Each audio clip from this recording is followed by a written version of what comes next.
Hi guys and welcome back to the fourth day here at Goodwood Festival of Speed 2019. Now in contrast to the last 3 days here, today it's unfortunately raining.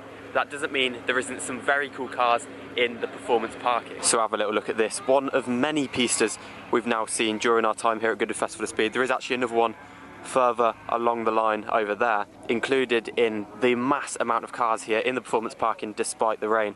Now this pista is very nice, specced with the red stripe contrasting against the black and with the red stripe on the seats as well. But one thing to note on this car, which is a very, very expensive option, the full carbon wheels. I can't imagine the cost if these were to be curved, so you've got to be very careful with the parking. But this is awesome, a car I didn't expect to see today. I was expecting there to be a lot less high performance cars due to the weather being so poor, but apparently it's meant to dry up this afternoon, which I'm really hoping it does, because it'd be cool to see if some more cars turn up if the weather gets a little bit better.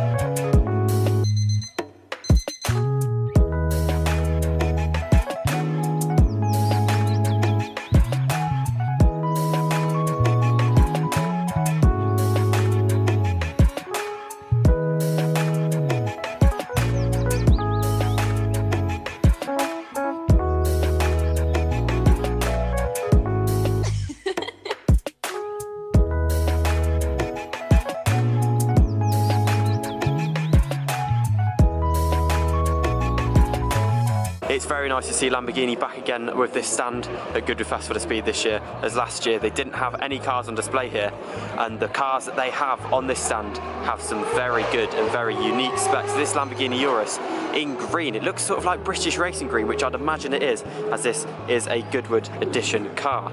It looks amazing. I really like this colour on a Urus, never seen it before, but it works very well. You can see loads of carbon accents on there, all around the grille, and then the very nice diamond cut alloys as well. I am a massive fan of this spec.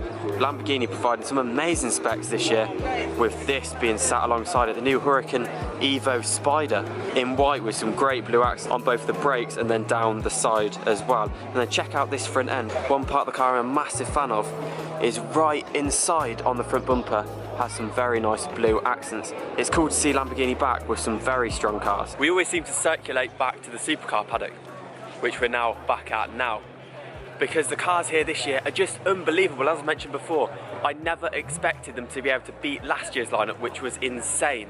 But I thought once again we'll have a little look around some of the cars that are here, because I've realised that in these daily vlogs I haven't really shown you around all of the cars. But I also like reading up on some of these cars because there is some amazing stories behind some of these, and this Pagani Zonda R is no exception. It is so cool to see the Pagani Zonda R back at Goodwood. It was unveiled here in 2012 to the public, and to see it again, I never expected to ever see this car in my life. It is absolutely outrageous, completely de-restricted and track focused. But interestingly, before this car was actually unveiled to the public here at Goodwood, it was unveiled to a few clients at the Pagani factories in Italy. But to showcase this car to clients and show how it works, this car was actually taken onto the roads. Now obviously this car completely de-restricted, running slick tyres.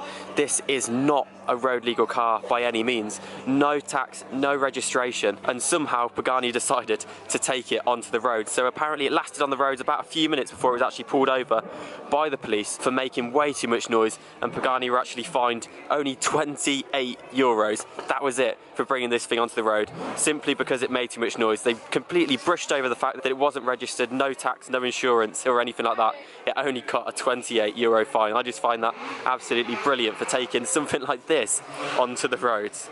Ferrari have brought some incredible cars this year, starting off with the FXXK Evo, Ferrari's even more hardcore version of the FXXK.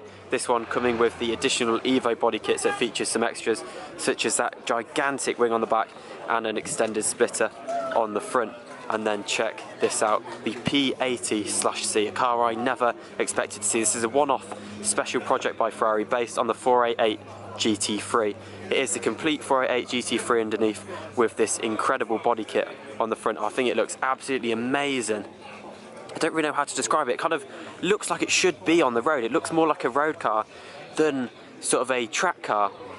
but unbelievable design. It's hard to get round the front really to show you. But yeah, this looks amazing. To see it going up the hill as well, the owner is definitely not holding back, doing some incredible burnouts up the start line. And next along the line, we have the SP3JC. This is actually a special project commissioned by a guy who lives in Ascot, so this car is UK based, as you can see by the plate. Now the owner actually has two of these, this one being the right hand drive, and he also has a left hand drive variant which is in silver and red, and I personally think that one looks a little bit better than this car, but this is still cool nonetheless. I especially like how you can see through to the engine bay. But despite Ferrari bringing another two amazing cars, they're not stopping there. They also have the SP2 Monza. Now, we featured the SP1 Monza before on the channel, and this, in my opinion, is a lot better than that because it's usable. It's a much more usable car despite it having no roof. It does, however, come with two seats, so you can at least bring someone along for a ride in this amazing car. I think it's about 1.4 million, 499 units will be made, but it will be split between the SP1 and SP2 unevenly, as on the spec sheet you can decide which variant you would like. So I personally would have the SP2, but the SP1 does, in all fairness, look a lot nicer because it fits more of the Ferrari racing heritage, sort of unique single-seater racer sort of vibe, which of course these Ferraris are going for as they're part of the Icona series. But out of this lineup, I think personally I would probably have the P80/C. I think that is just so cool, but nonetheless I wouldn't complain at any of these. Some awesome cars brought by Ferrari. As I was mentioning, the Supercar paddock this year is outstanding. Check this out, the Lamborghini SC18 Alston, sat next to the Huracan Evo and the Evo Spider, but this thing is incredible. Based on the Aventador SVJ, it has the exact same underneath, but with this incredible body kit on top, and it kind of reminds me of the Veneno with the style and how the grey contrasts against the red. This is a stunning car as well. The wheels on this completely rebuilt for this car, but there is an amazing array of cars. Of course the SVJ, what that car was based on, but this paddock just goes on and on and on. If you do want to see the complete paddock, I did do a first look tour around the entire place. The first video I filmed here at Goodwood on the first day, so you can take a proper look around all the cars that are here. Even more hidden gems, we now have a P1 LM converted by Lanzanti Motors. This is actually a road legal car. Just check out the size of that wing on the back. To see this on the road must be mental. But next to that is a Miami Blue GT2 RS. This is actually one of the first GT2 RSs I saw. We've also got a load of bikes taken to the hill climb over there. This is actually one of the first GT2 RSs I saw over a year ago now at London Concourse. And then next to that we have this Aston Martin. I actually don't know too much information on this car, but apparently it's a one-off specially commissioned race car for a very high up Aston Martin client. Now I think that this personally looks more like a test mule than an actual car, but it is cool to see nonetheless, sat next to this SRT Hellcat.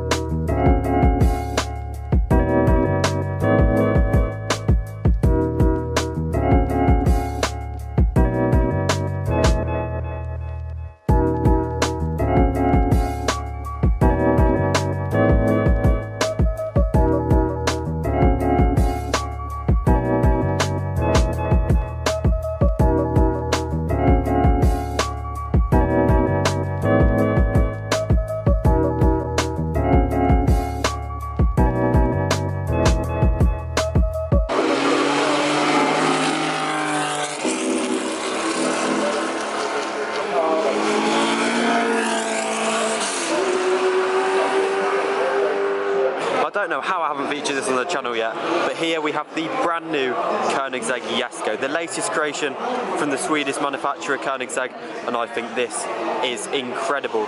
This car coming over from the US on its tour around the world. It's also been to other locations such as Dubai and of course Geneva, where it's unveiled.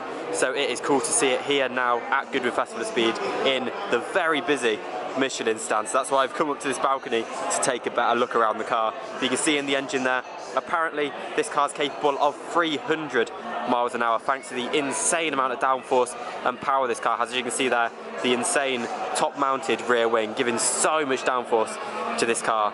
So once these go into production, it'll be cool to see what sort of speeds these things produce. Thank God it has finally stopped raining, but one thing that does amaze me about Goodwood during the rain is that the hill climb was still taking place. There were still some unbelievably expensive and highly valuable cars going up the hill climb. So fair play to every single person, every brand that still takes part in the hill climb despite the weather being so poor. But now luckily it's cleared up and it's getting towards the end of the day. So now we're going to get into position for the last supercar run of the day and then hopefully be able to catch some of these cars on the road before they get trailered off.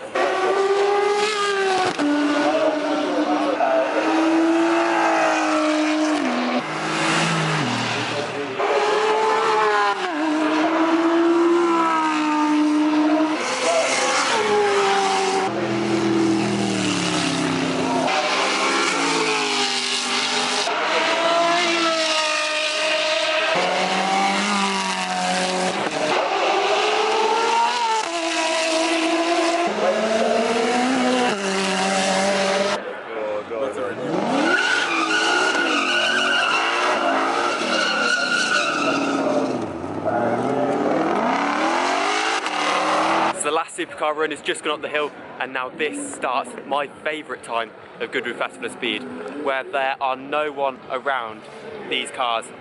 So now's the time to get some great photos and some great videos of hopefully these cars getting loaded into some trailers. Well, I genuinely can't think of a better way to round up Goodwood Festival of Speed 2019 than with another Pagani Huayra Roadster. Now this, I think, is Pagani number 28 that we've seen during our time here at Festival of Speed. This is absolutely crazy, and this is by far the best spec Pagani Huayra Roadster I've ever seen.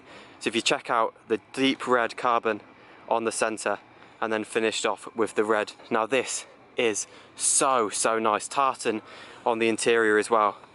Genuinely cannot think of a better way to round up Goodwood this year than with this. This year has been so Pagani heavily based. And wow, this was hiding here the entire time, but we had no way of entering the VIP area where we currently are, where this is sat. This is so nice. Celebrating 20 years of the Zonda, this Festival of Speed has been unbelievable.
So that concludes another unbelievably good year here at Goodwood Festival of Speed 2019. My favourite event of every single year. There are phenomenal cars going up such an iconic hill climb. I genuinely cannot wait for next year's event already. This year has exceeded my expectations by miles. I was not expecting this event to beat last year's, as last year's had such amazing cars and a great atmosphere. But once again, I am shocked by the car scene here in the UK. It was so great to spend time with so many great people and see some amazing cars. So despite this being our last day here and this being the end of the daily vlogs, this is not the end of the Goodwood content.